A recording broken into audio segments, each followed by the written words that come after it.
اعوذ باللہ من الشیطان الرجیم، بسم اللہ الرحمن الرحیم۔ آڈیو نمبر 85، جنگ بدر پارٹ 5۔ پچھلے آڈیو میں ہم نے سنا کہ نبی اکرم صلی اللہ علیہ وسلم نے 2 قاصد مدینہ بھیجا تاکہ وہ مدینہ والوں کو مسلمانوں کی فتح کی خبر سنا دیں۔ جب مدینہ والوں نے یہ خبر سنی وہ خوشی سے جھوم گئے۔ سارے لوگ بدر کے راستے پر نبی اکرم صلی اللہ علیہ وسلم کو اس فتح کی مبارکباد دینے کے لیے نکل پڑے، اور وہاں بدر کے مقام پر جب مسلمان جیت گئے، کچھ مشرک قید کر لیے گئے اور کچھ بھاگ گئے، تو ان کے جو سامان تھے ان کو لے کر مسلمانوں میں کچھ اختلاف ہو گیا۔ کیا ہوا کہ جب اللہ تعالیٰ نے دشمنوں کو شکست دی تو جو دشمن جان بچا سکتے تھے بچا کر بھاگے، تو کچھ مسلمان ان کے پیچھے لگ گئے، انہیں کھدیڑنے اور قتل کرنے لگے۔ اور اس بیچ کچھ مسلمان مشرکین کے جو مال ہر طرف میدان کے بدر کے میدان میں پھیلے ہوئے تھے، ان کے خیموں وغیرہ میں پڑے تھے، دوڑ دوڑ کر وہ سب سمیٹنے لگے۔ اور ایک گروہ ایسا تھا جو نبی اکرم صلی اللہ علیہ وسلم کو چاروں طرف سے گھیرے میں لیے ہوئے تھا، اور وہ نبی اکرم صلی اللہ علیہ وسلم کے پاس سے ہٹ ہی نہیں رہے تھے کہ کہیں دشمن دھوکے سے کچکچا کر آپ صلی اللہ علیہ وسلم کو آ کر مار نہ ڈالیں۔ پھر جب سب ٹھنڈا پڑ گیا، ایک سناٹا چھا گیا، اور یہ یقین ہو گیا کہ اب میدان جنگ میں اور دور دور تک کوئی دشمن نہیں چھپا ہے، اور یہ یقین ہو گیا کہ سب کے سب یا تو بھاگ گئے یا قیدی ہو گئے یا مارے گئے، تو پھر رات میں سب مسلمان ایک جگہ جمع ہوئے۔ اب جنہوں نے جو مال جمع کیا تھا وہ مسلمان کہنے لگے یہ مال ہم نے جمع کیا ہے، اس لیے یہ سارا مال ہمارا ہے۔ تو جنہوں نے دشمن کا پیچھا کر کے ان کو کھدیڑا تھا، دور تک نکل گئے تھے دشمن کے پیچھے، تو انہوں نے کہا اس مال پر ہمارا بھی حق ہے، کیونکہ اس مال سے دشمن کو بھگانے اور دور رکھنے کا کام تو ہم نے ہی کیا ہے۔ اور وہ لوگ جو نبی اکرم صلی اللہ علیہ وسلم کی سیکیورٹی کے لیے آپ کے پاس سے ہٹ ہی نہیں رہے تھے، انہوں نے کہا ہم بھی یہ مال سمیٹ سکتے تھے، لیکن ہم نے اس کو اہمیت نہیں دی، کیونکہ ہمیں خطرہ تھا کہ دشمن آپ کو تنہا پا کر کوئی گھناؤنی حرکت نہ کر بیٹھیں، اس لیے ہم آپ کی حفاظت میں مشغول رہے۔ تو ان سب کی وجہ سے ماحول میں تھوڑا بدمزگی پیدا ہو گئی۔ تو پھر نبی اکرم صلی اللہ علیہ وسلم نے حکم دیا کہ جس نے جو کچھ بھی سمیٹا ہے وہ سب میرے سامنے لا کر رکھ دے۔ پھر سب نے ایسا ہی کیا۔ اس کے بعد اللہ تعالیٰ نے وحی کے ذریعے اس مسئلے کا حل نازل فرمایا۔ يسألونك عن الأنفال قل الأنفال لله والرسول فاتقوا الله وأصلحوا ذات بينكم وأطيعوا الله ورسوله إن كنتم مؤمنين۔ اے نبی، لوگ آپ سے مال غنیمت کے بارے میں پوچھتے ہیں، آپ کہہ دیجئے کہ یہ مال، یہ غنیمت اللہ اس کے رسول کے لیے ہے، بس اللہ سے ڈرو اور آپس میں اپنے تعلقات کو درست رکھو، اللہ اس کے رسول کا حکم مانو اگر تم صحیح معنوں میں مومن ہو۔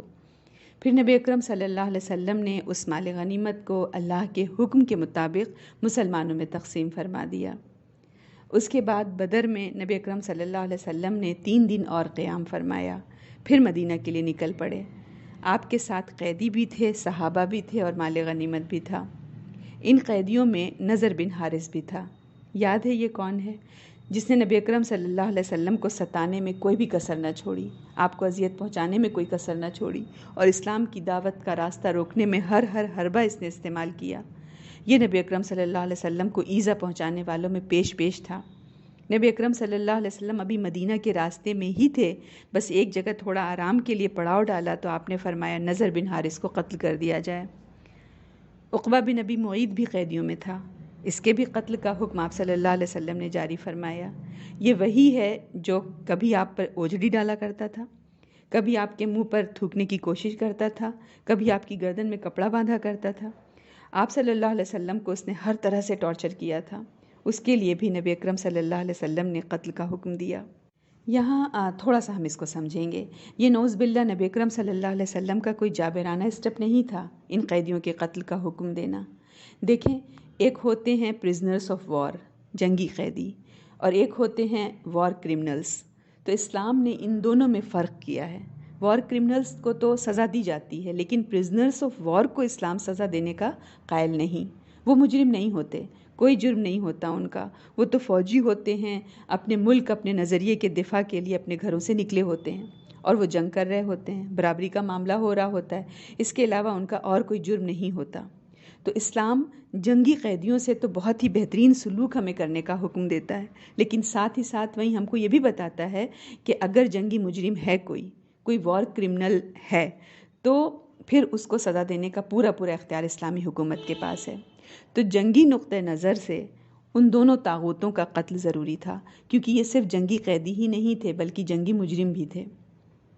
پھر جتنے بھی جنگی قیدی تھے ان سب کو صحابہ کرام رضی اللہ عنہم پر نبی اکرم صلی اللہ علیہ وسلم نے تقسیم کر دیا، اور آپ صلی اللہ علیہ وسلم نے ان کے ساتھ حسن سلوک کی وصیت فرمائی کہ ان کے ساتھ اچھا سلوک کرنا۔ اس وصیت کا نتیجہ یہ نکلا کہ صحابہ کرام خود کھجوریں کھایا کرتے تھے لیکن قیدیوں کو روٹی کھلایا کرتے تھے۔ کھجوریں مدینے میں سستی تھیں اور روٹی مہنگی پڑتی تھی، تو بہتر چیز قیدیوں کو کھلایا کرتے تھے اور کم تر چیز خود کھایا کرتے تھے۔ ہم دیکھیں جنیوا کنونشن آج تک جو کام نہیں کروا سکا، نبی اکرم صلی اللہ علیہ وسلم کے ایک زبانی قول نے، ایک زبانی حکم نے اس طرح مسلمانوں کو عمل پر آمادہ کر دیا۔ یہ ہے سمینا و اطانا کی برکت، ورنہ اگر صرف سمینا ہی ہے، بس صرف سننا ہے اور بات ماننے کا کوئی ارادہ نہیں، تو پھر یہ سننا کس کام کا، کوئی فائدہ نہیں۔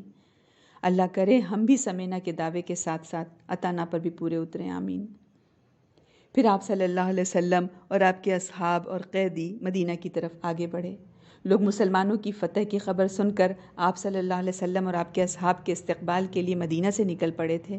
راستے میں سب سے ملاقاتیں ہوتی رہیں، لوگ مبارکباد دیتے رہے۔ اس کے بعد آپ صلی اللہ علیہ وسلم مدینہ میں اس طرح مظفر و منصور داخل ہوئے کہ شہر اور گرد و پیش کے سارے اسلام دشمنوں پر آپ صلی اللہ علیہ وسلم اور آپ کے مسلمان ساتھیوں کی دھاک بیٹھ چکی تھی۔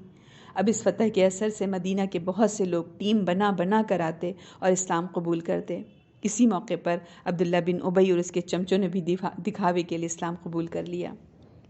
اب مدینہ آ کر قیدیوں کا فدیہ طے ہوا، 1000 درہم سے 4000 درہم تک کا فدیہ طے ہوا، اور جو لوگ یہ فدیہ دینے کے قابل نہ تھے ان کے لیے یہ طے کیا گیا کہ جو ان میں سے پڑھنا لکھنا جانتے ہیں وہ 10 مسلمان بچوں کو پڑھنا لکھنا سکھا دیں، اور جب یہ بچے خوب اچھی طرح پڑھنا لکھنا سیکھ جائیں تو یہی ان قیدیوں کا فدیہ ہوگا۔ اور کچھ قیدیوں پر آپ صلی اللہ علیہ وسلم نے احسان فرمایا، انہیں بغیر فدیے کے ہی رہا کر دیا۔ ان میں ابو العاص رضی اللہ عنہ کا بھی نام آتا ہے۔ یہ نبی اکرم صلی اللہ علیہ وسلم کے داماد تھے، زینب رضی اللہ عنہ کے شوہر۔ اس وقت تک یہ ایمان نہ لائے تھے اور بدری قیدی تھے یہ۔ انہوں نے اپنے گھر والوں سے فدیہ منگایا کہ فدیہ دے کر آزاد ہو جاؤں گا، تو مکے سے ان کا فدیہ آیا۔ زینب رضی اللہ عنہ نے جو مال بھیجا اس میں ایک ہار بھی تھا۔ اس ہار کو دیکھتے ہی نبی اکرم صلی اللہ علیہ وسلم پر رقت طاری ہو گئی، اس لیے کہ وہ ہار خدیجہ رضی اللہ عنہ کا تھا جو انہوں نے اپنی بیٹی زینب رضی اللہ عنہ کو دیا تھا۔ جب آپ صلی اللہ علیہ وسلم نے وہ ہار دیکھا تو وہ پچھلی زندگی اور اپنا وہ گھر بار اور بچوں کی وہ رونق اور بیوی کا وجود، جیسے کہ ہنستا بستا گھر ہوتا ہے، وہ ساری یادیں آپ کے ذہن میں گردش کرنے لگیں، اور محبت کرنے والی بیوی کی یاد شدت سے اس وقت آئی۔ ہم دیکھیں کیا زندگی تھی، کیا پرسکون زندگی تھی نبی اکرم صلی اللہ علیہ وسلم کی، لیکن زندگی نے آپ کو کہاں سے نکال کر کہاں کھڑا کر دیا۔ تو آپ صلی اللہ علیہ وسلم نے سارے صحابہ سے اجازت چاہی کہ کیا یہ ممکن ہے کہ میں یہ ہار زینب رضی اللہ کو واپس بھیج دوں۔ دیکھیں یہ ہے اسلام کی ڈیموکریسی۔ آپ نے یہ نہیں کہا کہ میں تو تمہارا لیڈر ہوں، میری مرضی، نہیں، پہلے آپ نے سارے صحابہ سے پوچھا۔ جب انہوں نے اجازت دی اور بخوشی اجازت دی تو پھر آپ صلی اللہ علیہ وسلم نے وہ ہار واپس کر دیا، اور ابو العاص کو اس شرط پر چھوڑا کہ وہ زینب رضی اللہ عنہ کو مدینہ بھیج دیں گے نبی اکرم صلی اللہ علیہ وسلم کے پاس۔